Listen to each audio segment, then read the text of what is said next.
जय हिंद दोस्तों, स्वागत है आप सभी का अपने YouTube चैनल में। आज हम जानेंगे जो कक्षा 8 में इंपॉर्टेंट प्रॉपर्टियां दे रखी हैं उनके बारे में। तो चलिए जानते हैं बिना टाइम वेस्ट किए हुए। ये प्रॉपर्टियां क्या होता है, एक फॉर्मेट में होती है। फॉर्मेट याद रखना होता है आपको, तो आपको बस ये फॉर्मेट देखना है कि किस फॉर्मेट में होती है और ये पता करना होता है कि जो ये फॉर्मेट है उसी फॉर्मेट में क्वेश्चन बनते हैं। और आपको क्या करेगा, किसी भी प्रॉपर्टी का एक फॉर्मेट में क्वेश्चन लिख के दे देगा और आपसे ये पूछ सकता है कि मतलब ये कौन सी प्रॉपर्टी अप्लाई हो रही है इसमें। तो बस आपको ये पहचानना आना चाहिए कि किस प्रॉपर्टी का कौन सा फॉर्मेट होता है। उस फॉर्मेट के बारे में जानते हैं, आइए चलिए देखते हैं। तो सबसे पहले आता है ये एसोसिएटिव प्रॉपर्टी। एसोसिएटिव प्रॉपर्टी होती है ए इंटू बी इंटू सी, यानी लगातार तीनों संख्याओं का मल्टीप्लाई हो रहा है। ऐसी इधर ही ए इंटू बी इंटू सी लगातार तीनों संख्याओं का मल्टीप्लाई होता है। तो जो पहले मल्टीप्लाई होता है उसमें बी प्लस सी में ब्रैकेट होता है और अगले में जो मल्टीप्लाई होता है वो ए प्लस बी में ब्रैकेट होता है। इसी तरीके से प्लस में होता है ए प्लस बी प्लस सी, तीनों को प्लस हो रहा है, इसमें ए प्लस बी प्लस सी तीनों को प्लस हो रहा है।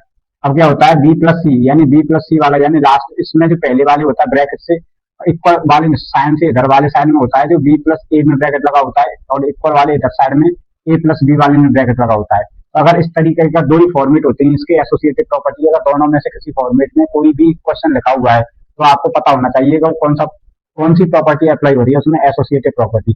अब आते हैं कॉम्यूनिकेटिव प्रॉपर्टी। कॉम्यूनिकेटिव प्रॉपर्टी क्या होती है, कॉम्यूनिकेटिव प्रॉपर्टी में होता है A plus B equal to B plus A, यानी पहले करेगा ए प्लस बी और फिर वही उसी संख्या को बी प्लस ए लिख देगा। तो ये कौन सी होती है, कॉम्यूनिकेटिव प्रॉपर्टी। इसी तरीके से मल्टीप्लाई में होता है ए इंटू बी कर सकता है इक्वल टू करके बी इंटू ए कर सकता है। यानी क्या होता है कि संख्या के पैटर्न को बदल देता है, यानी आगे वाली संख्या को पीछे कर देता है, पीछे वाली संख्या को आगे ले आता है।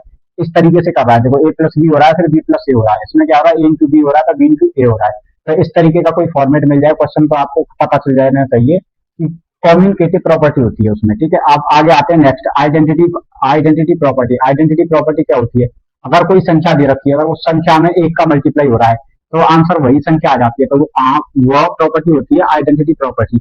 इस तरीके से वही संख्या होती है, या फिर जीरो में जीरो ऐड कर देते हैं उसी संख्या में तो आंसर भी वही संख्या आ जाती है, तो वो कौन सी कहलाती है, आइडेंटिटी प्रॉपर्टी। आइडेंटिटी प्रॉपर्टी के दो फॉर्मेट होते हैं, मल्टीप्लाई में या तो वन का मल्टीप्लाई हो रहा हो तो आइडेंटिटी प्रॉपर्टी कहलाती है, या फिर उसी संख्या में जीरो ऐड हो रहा हो तो उसमें आइडेंटिटी प्रॉपर्टी कहलाती है। एक और प्रॉपर्टी आती है जो बहुत ही ज्यादा इंपॉर्टेंट है, ये होती है multiplicative inverse property. Multiplicative inverse property होती है, जैसे ए प्लस बी दे रखा है तो बी प्लस ए का, यानी जो संख्या दे रखी है उसी संख्या का उल्टा करके, यानी न्यूमरेटर को डेनोमिनेटर, डेनोमिनेटर को न्यूमरेटर बना के मल्टीप्लाई कर दिया जाता है, तो क्या हो जाता है आंसर एक आता है इसका।